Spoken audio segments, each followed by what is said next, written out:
Welcome back to Mirko's Werkstatt. Today I'm unboxing a game changer for my setup, the Anycubic ACE2 Pro. If you've been following my journey, you know I've spent a lot of time figuring out how to print large multicolor figures like Luigi and Super Mario without an automated system. I even left a link in the description to my previous videos showing how I did that, printing every single color on separate build plate. It was a process, but today that changes. The ACE2 Pro is an AMS system. It stands for Automatic Material System that expands my Anycubic Kobra X, allowing me to reach up to 7 colors seamlessly. But it's much more than just a multicolor holder. One of my favorite features is the active drying system. It can reach up to 65 degrees Celsius, which is a lifesaver for materials like PETG that loves to soak up moisture while sitting on the shelf. You can also dry the filament during the print. Inside, you'll find a silicone ring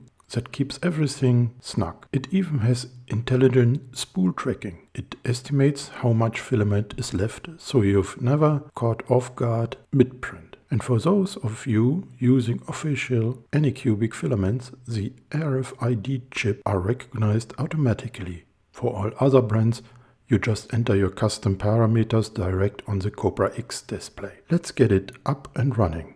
The ACE2 Pro comes with everything you need, including this handy 4-in-1 filament hub. The installation is incredibly straightforward. You just need to route the cables and Teflon tubes, screw the hub into the Z-axis holes and connect the black 6-pin cables to the printer. Now there are actually 2 ways to run the AMS.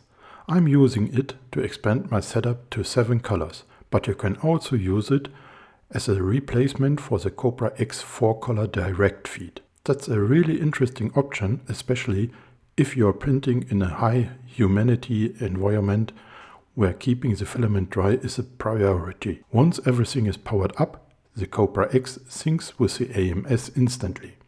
You get a positive confirmation on the display, and just like that, we are ready to create. The transition from manual labor to this level of automation is huge for my workflow. Stay tuned for the first multicolor prints using the ACE2 Pro. Please subscribe to my channel, like and share this video. Bye!